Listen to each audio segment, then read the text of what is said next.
Hello! Hi అండి. Good evening. Welcome to my channel Kalyani Lakshmi. Today Friday గదా! So, almost అందరిది పూజ complete అయిందని అనుకుంటున్నాను. సో, నా పూజ అయితే కంప్లీట్ అయిపోయిందనమాట. సో, కంప్లీట్ అయిపోయిన తర్వాత థంబ్‌నెయిల్ అయితే చూసారు కదా! మీరే ఓన్‌గా పీజీకి గానీ, ఇంట్లోకి గానీ ఎక్కడైనా ఓన్‌గా పెయింటింగ్ ఎయ్యాలనుకుంటే ఈ వీడియో అయితే బాగా యూజ్ అవుతుందని అనుకుంటున్నాను. సో, నేనైతే పెయింట్ చేశానండి. సో, నా ఓన్‌గానే అది చూడండి. నేను తప్పకుండా చూపిస్తాను మీకు. అండ్ నెక్స్ట్ వచ్చేసి రీడ్రీ ఏంటి ఇలా తయారైపోయిందని అనుకోవద్దు. కామెంట్స్ అయితే చేయకండి. ఏంటంటే కింద నెయ్యి వేసి చేశాను. అందుకే కొంచెం ఇలా అయిపోయిందనమాట. సో, ఇంటి దగ్గర నుంచి వచ్చింది నెయ్యి. సో, కొంచెం హెల్త్‌కి మంచిది కదా అని చెప్పేసి అలా వేశాను. మేమైతే తినేస్తామనమాట. సో, నెయ్యిదే కదా! సో, నో ఇష్యూ అనమాట. కొంచెం టేస్టీగానే ఉంది. అండ్ మార్నింగ్ అయితే ఇంకా పిల్లలకి కట్ చేశాను. దోసకాయ, క్యారెట్ అవన్నీ నాకు వేస్ట్ చేయడం ఇష్టం లేదండి. సో, అందుకే మిగిలిపోతే మేము తినేస్తామనమాట. ఫుడ్ అయితే వేస్ట్ చేయను. అండ్ నెక్స్ట్ వచ్చేసి సో, ఇడ్లీలోకి సాంబార్ అనమాట. సాంబార్ అండ్ చట్నీ. సో, రెండైతే వేసుకుంటున్నాను నేను. సో, చాలామంది అడుగుతున్నారు చట్నీ రెసిపీ చూపించక్క అని చెప్పేసి. సో, నెక్స్ట్ టైం ఎప్పుడైనా ఖాళీగా ఉన్నప్పుడు చూపిస్తాను. అండ్ సాంబార్ అయితే బాగా ఇష్టం అనమాట. కొంచెం ఎక్స్ట్రానే చేయిస్తాను. సో, ఆఫ్టర్‌నూన్ కూడా యూజ్ అవుతుందని చెప్పేసి. సో, సాంబార్ ఒక ఐటమేనా అంటే సాంబార్‌తో పాటు పప్పు గూడా ఉంటుంది. మళ్ళీ ఇంకోటి ఏదైనా వెజిటబుల్ కర్రీ ఉంటుందనమాట. ఆటికి 3 ఐటెమ్స్ అయితాయి. ఇంకొకటి నెక్స్ట్ వచ్చేసి మజ్జిగ పెట్టేస్తాం. అక్కడికి 4 వెరైటీస్. ఇంకొకటి బయటే పికిల్ ఉంటుంది. సో, అది 5. నెక్స్ట్ వచ్చేసి ఒక వైట్ రైస్ చేపిస్తాను. వైట్ రైస్‌కి ఇవన్నీ సరిపోతాయన్నమాట. సో, ఇంక నెక్స్ట్ వచ్చేసి కొంచెం పనుంది. పెయింటింగ్ అయితే వేయిస్తున్నాను గదా! సో, ఫైనల్‌గా ఇలా అయితే రెడీ అయ్యాను. సో, టైం లేదనమాట. సో, అందుకే జుట్టు మొత్తం ఇలా వేసుకున్నాను. సో, తడి తడిగా ఉంది. ఇక్కడ ఎప్పుడు వర్షమే పడుతూ ఉంది. అందుకే చాలా కష్టం హెడ్ బాత్ చేయాలంటే. నెక్స్ట్ వచ్చేసి నేను చూపిస్తాను చూడండి. ఇక్కడ పెయింటింగ్ అయితే నేను వేసి పెయింటింగ్ అయితే తీయలేకపోయాను. ఒక వాల్ మొత్తం నేను వేశాననమాట పెయింటింగ్. అండ్ ఇక్కడ పెయింటింగ్ ఉండే వాళ్ళని కూడా పిలిపించాం. మొత్తం 1 డేకి కంప్లీట్ అవ్వాలంటే ఒక 5, 6 రూమ్స్ చాలా కష్టమైపోయింది. 1 డే లోపు మేము ఇవి ఫినిష్ చేయాలి. సో, ఒక్కదాన్ని చేయలేను కదా! అందుకని చెప్పేసి సో, వీళ్ళని పిలిపించాననమాట. ఫాస్ట్‌గా అయిపోతుందని. సో, మొత్తం ఇలా ఉంది. సో, ఈ ఎక్విప్‌మెంట్స్ అన్నీ వాళ్ళే తెచ్చుకున్నారు. సో, అందుకోసమని ఇంక మిగతావి ఆ బ్రష్‌లు గాని అవన్నీ వాళ్ళే తెచ్చుకున్నారు. సో, మేము జస్ట్ హ్మ్. పెయింట్ మాత్రం పర్చేస్ చేశామనమాట. సో, వీళ్ళకు కాస్ట్ ఎంత అని మీకు డౌట్ వస్తుంది. సో, ఇక్కడ సిటీస్‌లో అయితే ఇంకా కాస్ట్ ఎంత ఇవ్వాలి అంటే ఒక పర్సన్‌కొచ్చేసి 1000 రూపీస్ అనమాట 1 డేకి. సో, 1 డేకి ఒక పర్సన్‌కి 1000 రూపీస్. అండ్ నెక్స్ట్ వచ్చేసి ఎంతమందొస్తే అన్ని 1000 ఇవ్వాలనమాట. ఒక పర్సన్ 1 డేకి ఒక 2 రూమ్స్ అనేటివి ఫినిష్ చేస్తాడు. సో, అటు ఇటుగా 2 ½ కూడా ఫినిష్ చేస్తాడు. మీరు కూడా కొంచెం హెల్ప్ చేస్తే ఎందుకంటే మధ్యలో ఏమన్నా ఇలాంటివి కార్డ్స్ కానీ, బెడ్స్ కానీ అలాంటివి ఉంటే ఇంకా కొంచెం కష్టమవుతుంది. అవన్నీ సర్దుకొని సో, ఎత్తిపెట్టేస్తే అవన్నీ కొంచెం కష్టమవుతుంది. సో, అందుకోసం అని చెప్పేసి ఏదన్నా కొంచెం మీరు హెల్పింగ్‌గా ఉంటే కొంచెం 2 ½ ఆల్మోస్ట్ ఒక 2, 3 ఒక 3 రూమ్స్ అయితే వేయగలుగుతాడు. అండ్ నెక్స్ట్ వచ్చేసి పెయింటింగ్ ఏసేటప్పుడు ఇవి గమనించుకోండి. ఏంటంటే విండోస్ మాత్రం కొంచెం గలీజ్‌గా ఉంటుంది. అవి కంపల్సరీ వేయాలి మనం. వేయకపోతే గనక మొత్తం జస్ట్ అవుట్ లుక్ అయితే బావుంటుంది. ఫినిషింగ్ ఉండదు.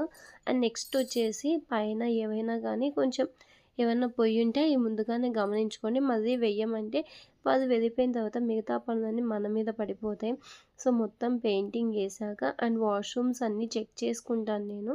సో, ఫస్ట్ చెప్పిన తర్వాత అండ్ పెయింటింగ్ అనేది ఎలా కలపాలా అని ఇప్పుడు చెప్తాను. సో, 2 టైప్స్ ఆఫ్ పెయింటింగ్ ఉంటుందండి. ఒకటొచ్చేసి ఆయిల్ పెయింట్. ఇంకొకటొచ్చేసి నార్మల్ పెయింట్, వాటర్ పెయింట్ అనమాట. సో, ఆయిల్ పెయింట్ అనేది మనం ఎలా చేస్తామంటే, జస్ట్ మనం మామూలుగా గడపలకి గానీ, సో, ఏదన్నా కొంచెం అంటే ఇక్కడ కడ్డీలున్నాయి గదా! సో, బ్లాక్ కలర్ కడ్డీలున్నాయి గదా! సో, ఇక్కడ వాష్‌రూమ్ డోర్‌కి గానీ, వాటికి మాత్రమే ఆయిల్ పెయింట్ అనేది యూజ్ చేస్తాం. మిగతా వాల్స్‌కి వాటర్ పెయింట్ అనేది యూజ్ చేస్తాం. ఇప్పుడు ఎప్పుడైనా గానీ మనం షాప్‌కైతే వాటర్ పెయింటా? ఆయిల్ పెయింటా? అని అడుగుతారనమాట. సో, మనం వాల్ కాబట్టి గోడలకి మాత్రం ఆయిల్ పెయింట్ అనేది యూజ్ చేయం. చాలా తక్కువ. ఎందుకంటే దానికి కొంచెం కాస్ట్ ఎక్కువ. వీటికి మాత్రమే జస్ట్ ఆయిల్ పెయింట్ ఏస్తాం. గోడలకొచ్చేసి వాటర్ పెయింటే వేస్తాం. సో, వాటర్ పెయింట్ ఇప్పుడు క్లారిటీ వచ్చిందనుకుంటున్నాను. సో, వాటర్ పెయింట్ తీసుకున్నాక మనము ఒక లీటర్‌కి 1/4 అంటే ఒక లీటర్ వాటర్ అనేది యాడ్ చేసుకోవాలి. యాడ్ చేసుకొని ఇంకా బ్రష్ తీసుకొని యాజ్ యూజువల్‌గా వేసుకోవడమే. అది కూడా కోటింగు 1 టైమ్ కాదండి. ఫస్ట్ ఒక 1 టైమ్ వేసేయండి. 1 టైమ్ వేసిన తర్వాత మీకైతే క్లియర్‌గా ఉండదు పెయింటింగు. నెక్స్ట్ వచ్చేసి మళ్ళీ సెకండ్ కోటింగ్ వేయండి. సెకండ్ కోటింగ్ ఏస్తేనే బాగుంటుంది. ఓన్లీ సింగిల్ కోటింగ్ ఏస్తే బాగుండదు. అండ్ నేను పెయింటింగ్ ఏసేటప్పుడు వీడియో అయితే షూట్ చేయలేదు. అండ్ నెక్స్ట్ వచ్చేసి ఇప్పుడు ఎవరైనా వెకేట్ చేస్తే కొంచెం రూమ్స్ అనేటివి బాగాలేకపోతే ఏం చేస్తామంటే ఇలా పెయింటింగ్ ఏస్తామనమాట. సో, టుడే అయితే ఇంకా కొంచెం ఎక్కువున్నాయి. అందుకోసం అని చెప్పేసి వీళ్ళని పిలిపించాను. అండ్ ఇవైతే ఇంకా కొంచెం ఈ ప్యారెట్ గ్రీన్ అయితే నాకు కొంచెం బాగా నచ్చింది. అందుకే ఇది సెలెక్షన్ చేసుకున్నాను. సో, నా సెలెక్షన్ అనేది ఎలా ఉందో చెప్పండి. అండ్ నెక్స్ట్ వచ్చేసి ఒక లీటర్ అంటే ఒక చిన్న జగ్గులో సో, వాష్‌రూమ్‌లో వాడుకునే జగ్గు ఉంటుంది కదా! అంత మైనే వస్తుంది. దాన్ని మనం ఇలా బకెట్‌లోకి వేసుకోవాలి. ఏం కాదు ఆల్మోస్ట్ అయిపోయిన తర్వాత క్లీన్ చేసుకుంటే పోతుంది. సో, అలాగే ఏం ఉండదనమాట. సో, మొత్తం వచ్చేసి ఒక బకెట్‌లో ఇలా వేసుకోవాలనమాట. ఇలా వేసుకున్న తర్వాత దాంతో కొంచెం వాటర్ అనేది యాడ్ చేసుకోవాలి. యాడ్ చేసుకొని వేసేయాలి. అండ్ నెక్స్ట్ వచ్చేసి వాష్‌రూమ్‌లో నేను వేయిస్తున్నాను. కొంచెం ఆల్మోస్ట్ 2 ఇయర్స్ అయిపోయిందంట. ఇక్కడ పెయింటింగ్ ఏసి. సో, కొంచెం వాష్‌రూమ్‌లో డస్ట్ మొత్తం ఉంది. సేమ్ టైమ్ ఆ విండోస్ దగ్గర కొంచెం వాటర్ లాగా అలా వచ్చి మొత్తం ఫంగస్ వచ్చి బ్లాక్‌గా అయిపోయింది. సో, అందుకోసం అని చెప్పేసి అక్కడ కూడా వేయిస్తున్నాను. అండ్ టాప్ అయితే గనుక పైన ఉంటుంది కదా! ఫ్యాన్ దగ్గర సీలింగ్‌కి అయితే నేను వేయించడం లేదు. సీలింగ్ అయితే చాలా బావుంది. ఎందుకు వేయించడం అని చెప్పేసి స్కిప్ చేశాం. అండ్ వాష్‌రూమ్‌లో కూడా బాగానే ఉంది. ఏమంత ఎలాంటివి లేవనమాట. సో, అందుకని వేయించడం లేదు. సో, జస్ట్ ఇలాగ ఏమైనా ఉంటే ఇలా ఫంగస్ గాని ఏమైనా ఉంటే ఇలా కొంచెం క్లీన్ చేసుకుంటాము. సో, క్లీన్ చేసుకుంటే మొత్తం ఏం లేదు జస్ట్ డస్ట్ మాత్రమే పడింది. మిగతాదంతా యాజ్ యూజువల్‌గానే ఉంది. అందుకోసం అని చెప్పేసి ఏం క్లీన్ చేయలేదు. అండ్ మొత్తం ఈ వాల్స్ అయితే కొంచెం ఏదైనా లిక్విడ్ తీసుకొని క్లీన్‌గా తుడిచేస్తే గనుక క్లీన్‌గా అయిపోతుంది. నీట్‌గా వస్తుందనమాట. అండ్ నెక్స్ట్ ఆఫ్టర్ పెయింటింగ్ ఇది పెయింటింగ్ ఏసిందనమాట. పెయింటింగ్ వేయని వాల్స్ అయితే ఉన్నాయి. అవి కూడా చూపిస్తాను. అండ్ కొన్ని రూమ్స్‌కైతే ఇలా మొత్తం ప్యారెట్ గ్రీన్ వేసామనమాట. కొన్నిటికైతే ఇంకా లైట్ ఆరెంజ్ కలర్‌లో ఉండేది. అది కూడా యాడ్ చేసాం. అంటే ఒక సైడ్ మాత్రమే. మిగతా సైడ్ అంతా కొంచెం స్కై బ్లూలో లైట్ స్కై బ్లూ ఉంటుంది కదా! అది యాడ్ చేసుకున్నాం. అవి గూడా మీకు చూపిస్తాను. పెయింటింగ్ వేయడం చాలా కష్టం అనుకుంటారు. అంత కష్టమేమి ఉండదండి. సో, ఇష్టంగా చేస్తే ఏ పనైనా గానీ కష్టం అనిపించదు. సో, ఒక వాల్ మొత్తం నేను వేశాను. అప్పుడు మొబైల్ అయితే మా చిన్న బాబు దగ్గర ఉన్నింది. నేను అంటే వీడియో షూట్ చేయలేకపోయాను. సో, పక్కన వాళ్ళేసింది నువ్వు చెప్పుకుంటున్నావా అక్క అనుకోవచ్చు. సో, ఏం లేదు చాలా సింపుల్ మీకు కూడా చూపిద్దామని చెప్పేసి చూపిస్తున్నాను. అండ్ నెక్స్ట్ వచ్చేసి ఇటు సైడ్ ఇంకా కొన్ని వాల్స్ అయితే చూపిస్తాను చూడండి. సో, ఏంటంటే కొంచెం మామూలుగా వీళ్ళేం చేస్తారంటే రూమ్స్‌లో ఏమైనా డ్రెసెస్ కానీ అవన్నీ వాష్ చేసుకునేప్పుడు ఇలా తీగ కట్టేసి ఇలా పెట్టేస్తారనమాట. అలా పెట్టేసినప్పుడు మాయిశ్చర్ అంతా కిందకొచ్చేసి వాల్స్ అనేటివి కొంచెం డ్యామేజెస్ అవుతున్నాయి. అండ్ నెక్స్ట్ వచ్చేసి ఇక్కడ ఇతను చూడండి ఒక రఫ్ కాగితం ఉంటుంది. సో, అక్కడ అడిగితే మనం ఇస్తారనమాట. గచ్చు గచ్చుగా ఉంటుంది కదా! అది. సో, దాన్ని ఏమంటామో నాకైతే బేసిక్‌గా తెలీదు. సో, అది తీసుకొని క్లీన్ చేస్తున్నాడు. అంటే ఏమైనా కొంచెం మరీ వాల్స్ అయితే లేకపోతే పెయింటింగ్ ఏసినా గానీ అవన్నీ అలాగే కనిపిస్తాయంట. అందుకోసమని ఫస్ట్ రఫ్‌గా అలా క్లీన్ చేస్తున్నాడు. అండ్ క్లీన్ చేసిన తర్వాత పెయింటింగ్ ఏస్తాడనమాట. సో, ఇప్పుడు పెయింటింగ్ వేయకముందు ఎలా ఉందా అని చూపిస్తున్నాను నేను. సో, ఆఫ్టర్ పెయింటింగ్ ఎలా ఉందా అని నెక్స్ట్ వీడియోలో చూపిస్తాను. కొంచెమే తీశాను అందుకే సరిగ్గా కనిపించలేదు. కొన్ని వాల్స్ అయితే సరిగ్గా లేవు. సో, వాటిని కూడా నేను తీశాను. అది కూడా వీడియోలో క్లియర్‌గా మీకు చూపిస్తాను. అండ్ ఇప్పుడైతే బయటకొచ్చాను. కొంచెం పనుంది. సో, యాక్చువల్‌గా కొన్ని గ్రోసరీస్ అయితే కావాలి. బయటైతే వర్షం పడుతుందండి లైట్‌గా. ఆల్మోస్ట్ 10 డేస్ అయిపోయింది. అప్పటినుంచి పడుతూనే ఉంది. అస్సలు ఆగడం లేదు ఈ వర్షం అయితే. ఫుల్ నోస్ అయితే నాకు బ్లాక్ అయిపోయిందనమాట. అసలు ఏం చేయాలో అర్థం కావడం లేదు. సో, కొన్ని థింగ్స్ అయితే కావాలి వాటి కోసం వచ్చాను. అండ్ నెక్స్ట్ ఇప్పుడు చూడండి ఈ వాల్స్ అయితే ఎలా ఉన్నాయో ఇలా మొత్తం ఇలా వచ్చేస్తుంది. ఎందుకు ఇలా వచ్చిందని అడిగాము. ఏంటంటే కొన్ని లీకేజెస్ ఉన్నా ఇలా వస్తాయి. అండ్ వాటర్ కూడా వచ్చినా ఇలా వస్తాయని చెప్పేస్తున్నారు. దీనిపైన పెయింటింగ్ ఏస్తే మనకు అతకదనమాట. సో, దీనికి సెపరేట్ ఒక పెయింటింగ్ ఉంటుంది. ఆ పెయింటింగ్ తీసుకొచ్చి వేసేస్తాం. అది వేసి అయిపోయిన తర్వాత నెక్స్ట్ వచ్చేసి దీనికి మామూలుగా మనం వైట్ సిమెంట్ ఉంటుంది కదా! వైట్ సిమెంట్ లాగా ఒకటి ఉంటుంది సిమెంటు. ఆ సిమెంట్ తెచ్చి వాటర్ అనేది యాడ్ చేసుకొని దాన్ని మొత్తం సేమ్ గోడ లెవెల్‌కి మనం యాడ్ చేసుకోవాలనమాట. అలా యాడ్ చేసుకున్న తర్వాత దానిపైన పెయింట్ ఎయ్యాలి. అప్పుడే కరెక్ట్‌గా వస్తుంది. ఆల్మోస్ట్ ఈ వీడియో అనేది మీకు యూజ్ అవుతుందని నేను అనుకుంటున్నాను. జస్ట్ మీకు ఒకవేళ మేమే ఓన్‌గా వేసుకోవాలనుకుంటే, ఓన్‌గా ఎక్స్‌పెరిమెంట్ అయితే చేయకండి. ఎక్స్‌పీరియన్స్‌తోనే చేయండి. ఎందుకంటే అంతకుముందు లాస్ట్ టైం కూడా నేను అలాగే చేసి ఫెయిల్ అయ్యాను. అందుకోసం అని చెప్పేసి డబ్బులు పోతే పోయిందని చెప్పేసి ఒక వన్ టైం పిలిపించుకున్నాను. ఇంకా నెక్స్ట్ నాకు ఎక్స్‌పీరియన్స్ వచ్చేసింది. సో, నెక్స్ట్ టైమ్ అంతా మేమే ఓన్‌గా చేసుకున్నాము. ఫస్ట్ మనకు తెలియదు కదా! సో, అందుకోసం అని చెప్పేసి పక్క నుండి ప్రతి ఒక్కటి చూసి, అడిగి, తెలుసుకొని మరీ చేపించుకున్నాను. ఇంక నెక్స్ట్ అన్నిటికి మేమే వేసుకున్నామనమాట. ఎందుకంటే ఇవన్నీ వేయడానికి ఆల్మోస్ట్ 10,000 అవుతుంది. ఎలాగో ఒక రూమ్ వేయడానికి 2 అవర్స్ పడుతుంది. అలా 1 డే స్పెండ్ చేస్తే 10,000 మనకు మిగిలిపోతాయి కదా! సో, దానికోసం అని చెప్పేసి మొత్తం ఇలా చేసుకున్నాను. చూడండి వాల్స్ అన్నీ ఎలా ఉన్నాయో. సో, వీళ్ళు మొత్తం డ్రెసెస్ అన్నీ ఇలా వేసేసారు. అందుకోసం అని చెప్పేసి ఇలా వచ్చేస్తుంది. సో, అందుకోసమనే చాలామందికి చెప్తూ ఉంటాం. కానీ చెప్పినా గానీ వాళ్ళు అంతే అనమాట. సో, మేము ఎంత చెప్పినా గానీ వినిపించుకోరు. అండ్ నెక్స్ట్ అయితే ఇది ఈవినింగ్ వర్క్ అనమాట. వీళ్ళు దేవాంశు, రెడ్డి ఇద్దరు కూర్చొని ఆడుకుంటూ ఉన్నారు. ఏదో బుక్స్ పట్టుకొని కొంచెం ఫన్నీగా అనిపించింది. అందుకే వీడియో అయితే తీశాను. చిన్న బాబు ఇంకా కొంచెం కష్టంగా ఉంది. డైలీ మార్నింగ్ 7కే లేసి స్కూల్‌కెళ్ళాలంటే టుడే ఇంకా ఫ్రైడే కదా, సాటర్డే కదా! కొంచెం హ్యాపీగా ఫీల్ అవుతున్నాడు. 7కి లేచాడనమాట.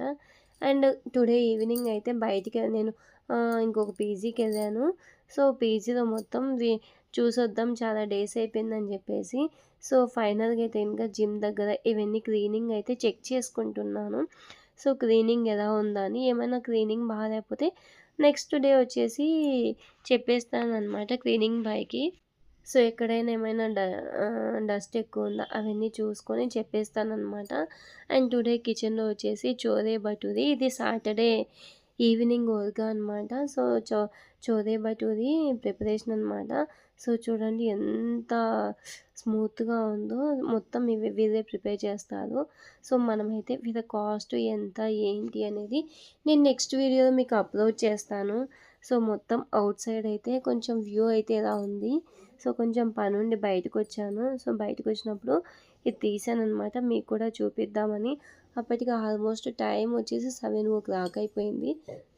7:30కి అంతా మేము బయట పెట్టేసేయాలి ఫుడ్ మొత్తం. అందుకోసం అని చెప్పేసి మొత్తం ప్రిపేర్ చేసుకొని అంటే కొన్ని మాత్రమే ఒకసారి కొన్ని ప్రిపేర్ చేస్తాం. అవి మొత్తం కంప్లీట్ అయిపోయిన తర్వాత మళ్ళీ కొన్ని చేస్తామనమాట. ఎందుకంటే ఒకేసారి మొత్తం ప్రిపేర్ చేస్తే అవి చల్లగా అయిపోతాయి. చల్లగా అయిపోతే అంతగా ఇంట్రెస్ట్ ఉండదు వాళ్ళకు తినడానికి. సో, దానికోసమని 7:30-8:30 వరకు కొన్ని మాత్రం ప్రిపేర్ చేసి పెట్టేస్తాం. మళ్ళీ 8 నుంచి స్టార్ట్ చేసినప్పుడు కొంచెం ఫ్రెష్‌గా అప్పటికప్పుడే హాట్‌గా తింటారు. సో, వాళ్ళొచ్చినప్పుడే చేపియాలంటే మాకు కొంచెం కష్టం అనమాట. సో, అందుకోసం అని చెప్పేసి ముందుగా కొంచెం ప్రిపేర్ చేసుకుంటాం.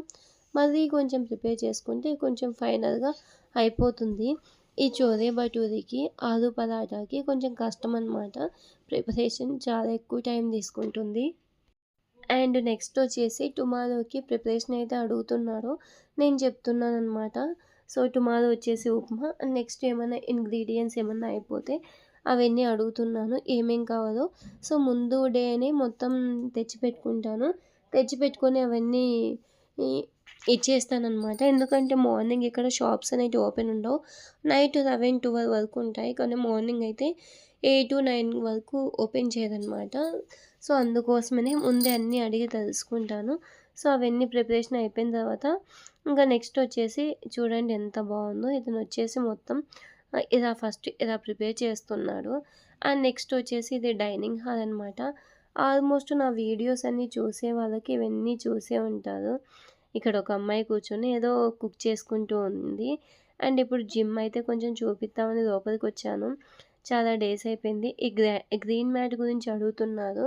సో, గ్రీన్ మ్యాట్ వచ్చేసి వాటిలో టైప్స్ ఉన్నాయన్నమాట. కొన్ని నాకైతే రూ. 25 పడింది ఫర్ మీటర్. మీటర్ అంటే స్క్వేర్ ఫీట్ కాదనమాట. మీటర్ లాగా ఇస్తారు. సో, మీటర్ వచ్చేసి రూ. 25 పడింది. అది బల్క్‌లో తీసుకుంటే సింగిల్ పీస్ అయితే గనుక 50, 40 అండ్ ఆ గడ్డి ఉంది కదా! ఆ గడ్డి హైట్‌ని బట్టి మనకు అమౌంట్ ఉంటుంది. సో, అలా వెయిట్ ఉందనమాట. అలా కాస్ట్ ఉంది. అండ్ నెక్స్ట్ వచ్చేసి నేను ఆ గ్రీన్ మ్యాట్ మొత్తం చిక్పేటలో తీసుకున్నాను. ఇక్కడైతే కాదు. ఆ కాటేషన్ బయట ఉండే కాటేషన్ గూడా ఆ కొంచెమే అంటే గ్లాస్ అవన్నీ బిగిచ్చాం గదా! సో, ఆ కొంచెమే నాకు 40 ప్లస్ పడిందనమాట. సో, వాళ్ళకిచ్చే చార్జెస్ అవన్నీ కలిపి ఒక 50,000 ఏసుకోండి. అంతకంటే తక్కువైతే ఉండవు. మిగతా చోట నేను ఎంక్వైరీ చేస్తే 80,000 అడిగారు. సో, అందుకోసం అని చెప్పేసి ఈ చిన్న గ్లాస్ అది కూడా జస్ట్ ఫైబరే, గ్లాస్ అయితే కాదది. సారీ, పైన గ్లాసు కిందయితే గనుక ఫైబర్ లాంటిది. కిందయితే గ్లాస్ పెట్టిస్తే పాడైపోతుందని జెప్పేసి కింద వుడ్‌తో చేయిచ్చాము. అండ్ నెక్స్ట్ వచ్చేసి కొంతమంది అమౌంట్ ఇవ్వాలనమాట. Daily wise persons. సో, వాళ్ళ దగ్గర అమౌంట్ అయితే తీసుకున్నాను జస్ట్ 2 డేస్‌కి. సో, పర్ డే వచ్చేసి రూ. 1000 అనమాట. వాళ్ళు కొంచెం తగ్గించమంటే ఒక 100 అలా తగ్గించి తీసుకున్నాను. సో, వాళ్ళ వీడియోస్ అయితే